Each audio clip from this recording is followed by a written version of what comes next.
Buenas tardes con todos. Habíamos tenido una pequeña confusión acá. A mí me habían llamado que se atrasábamos 30 minutos al inicio de la reunión. En todo caso, creo que vamos a tener tiempo suficiente para presentar una imagen general de cuál es la perspectiva con la que está no solamente la Constitución, sino también la nueva ley, abriendo un campo nuevo de derechos para el país, para los ciudadanos en general, para los empresarios muy en particular, y cuáles son las prioridades con las que estamos articulando esta institución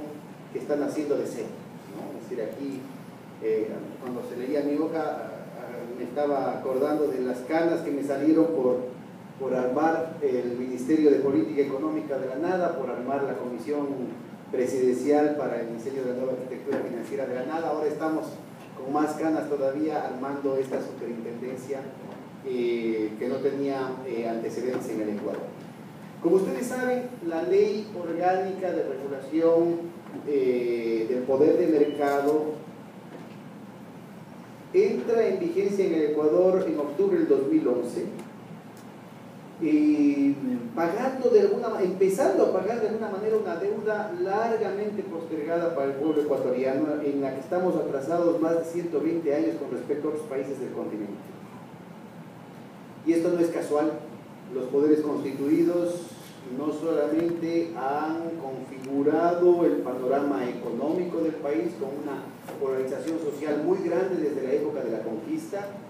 sino que esto ha tenido una correspondencia en los poderes políticos, que han evitado que una ley, una normativa de esta naturaleza se haga una realidad en el país hasta recién.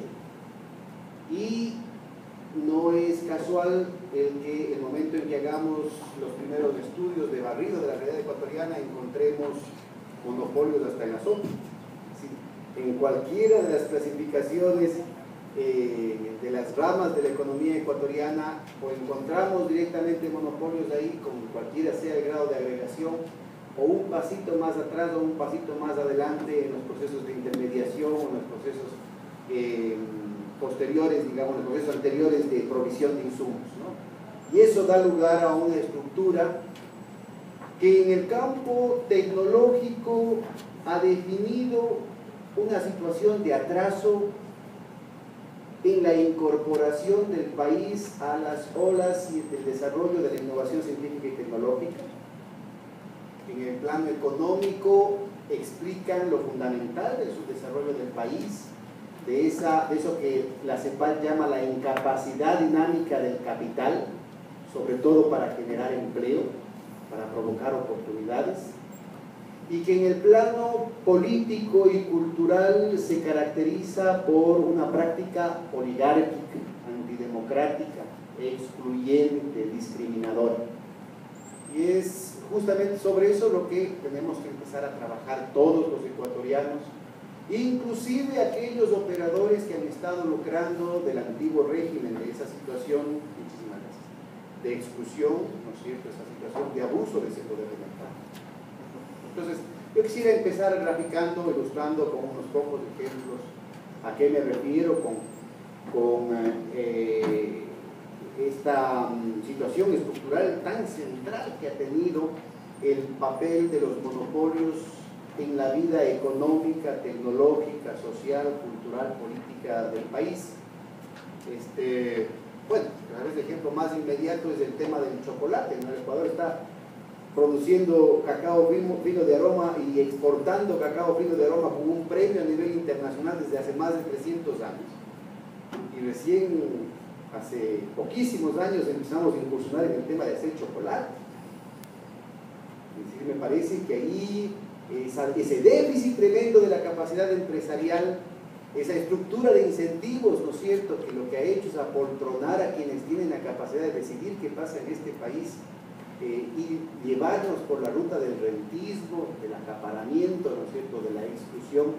marca claramente una situación en la que no estamos hablando pues de ciencia espacial, ¿no es cierto? Se trata de quemar unas cuantas cacerolas hasta ver cuál es el punto de ebullición del cacao, ¿no es cierto?, para ir sacando distintos niveles de refinación, ¿no? Entonces, Me parece que eso marca claramente en qué nivel estamos. Y estamos además ahorita en Guayaquil, aquí frente justo al río Guayas, donde hace 180 años se lanzó la primera versión de un submarino. Entonces me parece que hay muchísimo que tenemos que reflexionar todos los ecuatorianos, y qué mejor que hacerlo acá desde la universidad, desde la academia, en una relación directa con los empresarios, con la satisfacción que tengo de haber tenido el honor de ser invitado por una asociación como la que me explicaba hace un momento el anterior presidente, ¿no es cierto?, de CENDES, que justamente está apuntando a esta otra visión empresarial, la visión del desarrollo sostenible, la visión de la responsabilidad corporativa con la sociedad. Yo creo que hay un territorio amplísimo de oportunidades en la que todos tenemos que ganar, inclusive, insisto, aquellos sectores que hasta ahora han estado lucrando de esa estrategia del rentismo, de la maña, del acaparamiento, de la exclusión. Yo creo que en ese sentido hay una opción muy interesante, muy prometedora, muy viable en el aquí y ahora, de bloquear las estrategias, esas estrategias rentistas, y de abrir las puertas, ¿no es cierto?, a otro trazado de la cancha que permita aprovechar sinergias, que permita incluir la innovación empresarial, el desarrollo científico y tecnológico, la generación dinámica de empleo, sobre todo empleo calificado, de articulación de otras oportunidades con otros sectores de la economía, cuya lógica no necesariamente es la lógica de la ganancia, ¿no es cierto?, para justamente plantearnos un desarrollo sostenible e incluyente. Y creo que esas posibilidades están al alcance de la mano, no solo para el Ecuador, sino en esta oportunidad histórica para toda América Latina, en un proceso que nos permitiría no solamente enfrentar los retos inmediatos que desgraciadamente nos va a enfrentar la crisis mundial, probablemente en el transcurso de los próximos meses, con una zambullida que va a ser muchísimo más grave que la que tuvimos recién en el 2008, y que probablemente afecte de manera muy seria nuestra condición de articulación a los mercados internacionales. No solamente desde el lado de precios y cantidades del petróleo, de flores, de camarones, de café, de cacao, de banano, sino también por el lado de las remesas de nuestros familiares afuera. Así es que estamos hablando de distintos canales de contagio, distintos niveles de intensidad del impacto en términos negativos, sino también estamos hablando de distintos efectos multiplicadores sobre los canales distributivos y productivos que existen ahorita en el país, lo cual exige una actuación muy madura de todos los ecuatorianos, sobre todo a nivel empresarial, para romper con esa vieja dicotomía del Estado contra el mercado. Es una vieja dicotomía absolutamente ideológica, absolutamente falsa. Hay pruebas suficientes de que a través de los siglos Estado y mercado han estado sirviendo a los mismos amos, y de lo que se trata es justamente cambiar al Estado y cambiar al mercado para que sirvan los intereses de la nación. Necesitamos tener un Estado mucho más eficiente, mucho más ágil, descorporatizado, desprivatizado, justamente para que represente el interés general, el bien común, que sea un Estado ciudadanizado y que mire, ¿no es cierto?, el interés estratégico que permita que esas condiciones de sostenibilidad no sean solamente un tema de retórica, sino que permitan, más allá de la espontaneidad de esas situaciones del mercado, del interés o de la iniciativa de un sector o de otro, ir articulando, ¿no es cierto?, condiciones que prevalezcan sobre las fluctuaciones de la coyuntura o la hostilidad de los mercados internacionales, como las que posiblemente tengamos que enfrentar en un futuro muy cercano. Y por otro lado, decía yo, tenemos que cambiar al mercado. El mercado no es una inteligencia, no es una ley natural como la ley de la gravedad. El mercado la hacen los hombres, los seres humanos. El mercado es una construcción social, es una construcción institucional, y operará de acuerdo a cómo esas instituciones y esas reglas del juego, ¿no es cierto?, le permitan operar. Hasta el momento, las condiciones de agudísima concentración del poder económico y político han definido precisamente una exacerbación y reproducción ampliada de esa situación de concentración y descentralización. Lo que se trata es de romper con esa dinámica y de abrir reglas del juego totalmente distintas. El papel que tiene la superintendencia en ese plano es sin duda significativo, pero no nos engañemos, es un papel muy modesto. Yo creo que a nadie le interesa, y muy alejado de mi estilo y de mi interés político, el pretender que la superintendencia se meta a arreglar los pleitos de todo el mundo, en cualquier contrato, en cualquier transacción, porque ahí, si tenemos monopolios hasta en la sopa, es obvio que van a haber condiciones de abuso de mercado en cualquier tipo de transacción, en tanto proveedor, en tanto cliente, en tanto consumidor, en tanto empresario, en fin. Y eso es necesario tener un nuevo trazado de la cancha desde la dignidad y desde el ejercicio de los derechos de todos, incluyendo y de manera primordial los derechos de los propios empresarios que han sido conculcados a lo largo de todos estos siglos. El nuevo trazado de la cancha no puede basarse en una visión estadocéntrica y paternalista que pretenda que sea una superintendencia o una entidad del Estado la que desde la persecución y la sanción dé resolviendo las cosas a todo el mundo. Como decimos en Quito, no nos dé haciendo las cosas, no. Por el contrario, se trata de un proceso de empoderamiento de la gente, de todos los actores, empezando por los propios empresarios, aunque a algunos de esto les suene a comunismo. Todos tenemos derechos. Nadie tiene por qué aguantar ni privilegios ni abusos de nadie. Y desde la dignidad, desde el conocimiento de la ley, desde el trazado de cancha de esta nueva realidad que está exigiendo el país, de este proceso constituyente en el que estamos, de esta urgencia a lo que nos arrincona la propia crisis internacional, yo creo que vamos a encontrar un escenario de ganar-ganar, un proceso de transición que no tiene por qué ser traumático para nadie. La superintendencia va a aplicar la ley y los empresarios van a ejercer esa ley. Yo creo que en ese campo tenemos un plano muy interesante. Es un problema de coordinación, muy probablemente. Es el juego de la teoría de juegos, hay este caso paradigmático que en el partido de fútbol, si todo el mundo está viendo el partido de pie, pues todo el mundo está incómodo. Pero nadie se sienta porque el de adelante no se sienta. Entonces necesita un ejercicio de coordinación y como en Fuente Ovejuna, ¿no es cierto? Todos a una.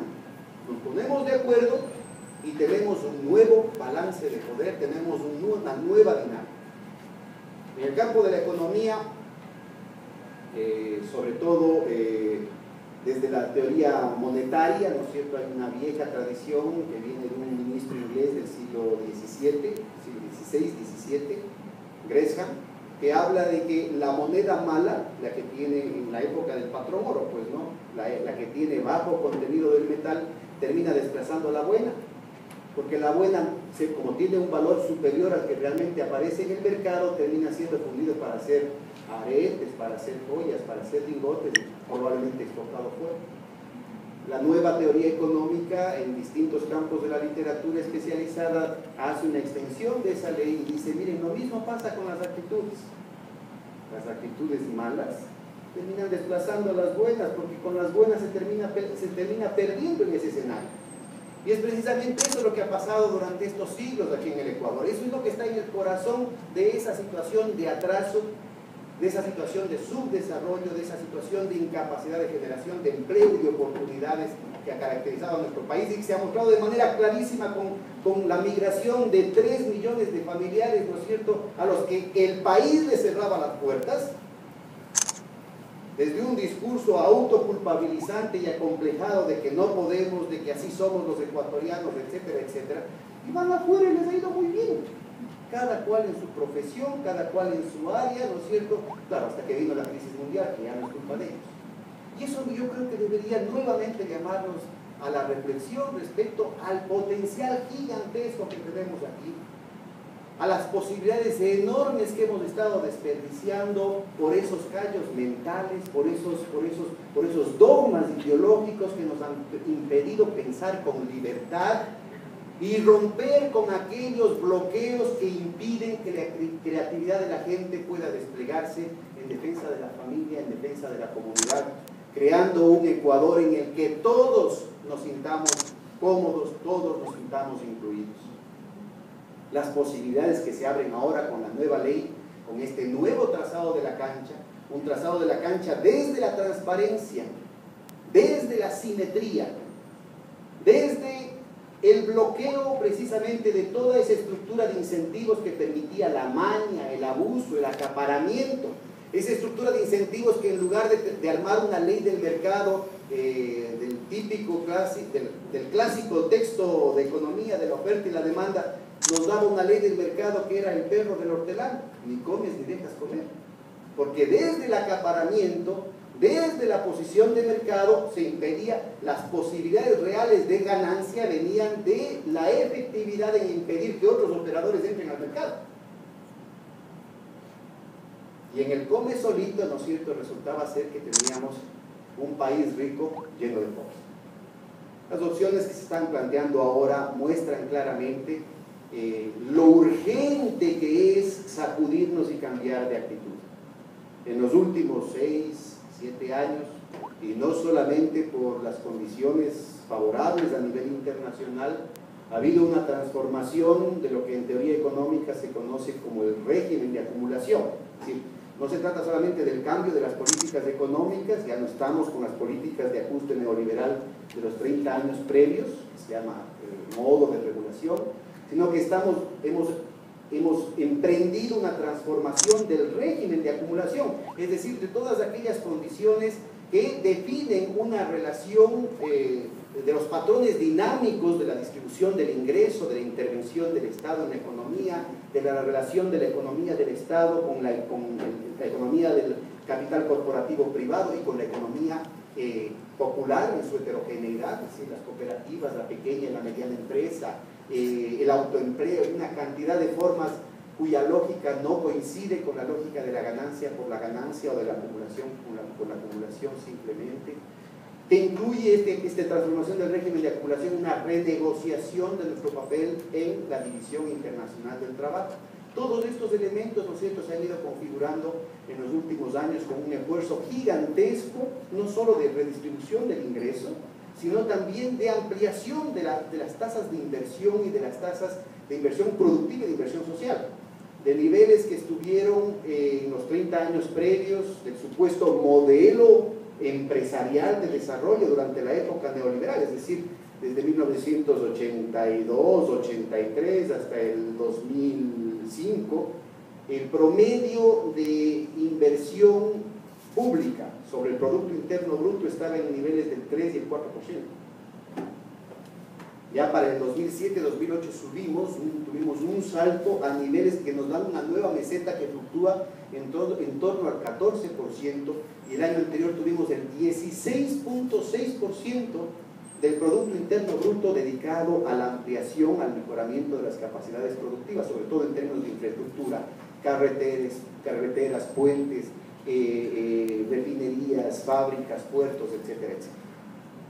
Es un elemento importantísimo porque está acompañado con un esfuerzo igualmente significativo en lo que tiene que ver con la inversión social. Hospitales, escuelas, inversión en bienestar social, etcétera, etcétera, que transforman los elementos centrales de las capacidades, los factores generales de productividad de un país. El talento humano y las capacidades de interconexión, las capacidades de infraestructura que cambian, ¿no es cierto?, los elementos generales con los que se puede desarrollar la capacidad productiva, y eso obviamente tiene un elemento directo e indirecto ligado a la mejora de las capacidades de vida, la mejora de las condiciones de vida. Pero este proceso, que no vamos a abundar porque no quisiera cansarlos mucho, pero sí quisiera llamar la atención sobre esta situación. Este proceso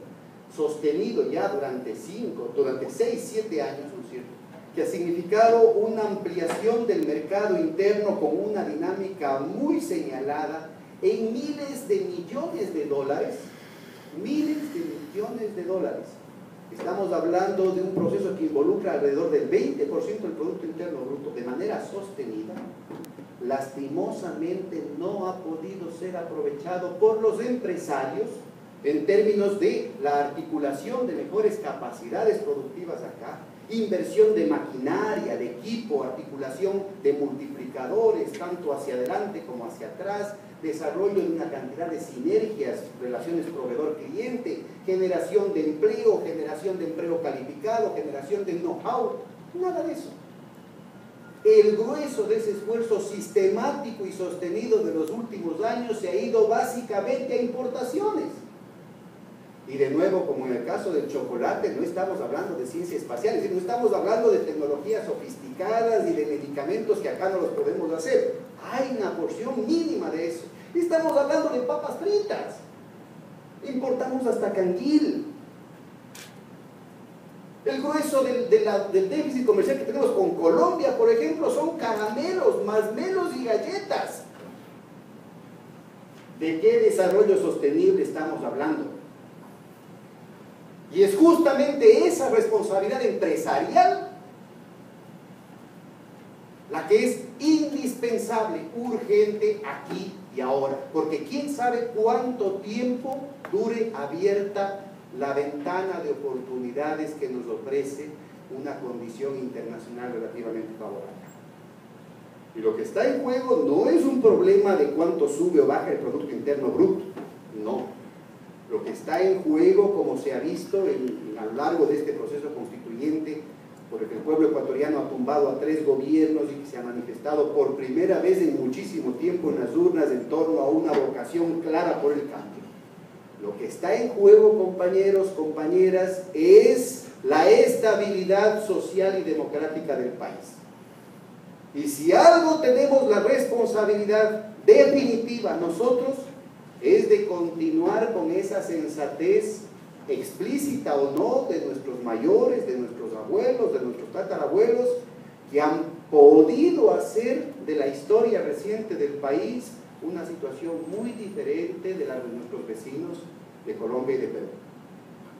Mal o bien, no estoy diciendo que haya sido el paraíso, ni que aquí no tengamos conflictos, pero estamos muy alejados de esa situación de conflicto armado permanente en Colombia, de esa situación permanente de ruptura, de violencia, de situaciones de explosiones esporádicas que se ha tenido en el Perú, luego de la guerra sucia que se dio en los años 90. Y esa responsabilidad la tenemos todos. Esa herencia se merecen nuestros hijos. Ese capital, el capital de la paz social, es una responsabilidad ineludible de todos. Yo creo que las opciones que nos abre ahora esta ley, la ley del juego limpio para todos, la ley de las oportunidades para todos, la ley del fin del abuso y del privilegio para permitir que todos nos sintamos incluidos en este país, es una oportunidad única para dar un salto cualitativo y cumplir con el sueño de transformar el país, de tener un país que sea la patria de todos. Yo les voy a dejar, compañeros, con Kevin Torres. El abogado Kevin Torres es mi comisionado de la Comisión de Resolución, o sea, de la primera instancia del juicio administrativo que le corresponde a esta superintendencia, para que entre a explicar algunos detalles de las características de los nuevos derechos de esta ley. Muchísimas gracias. Kevin.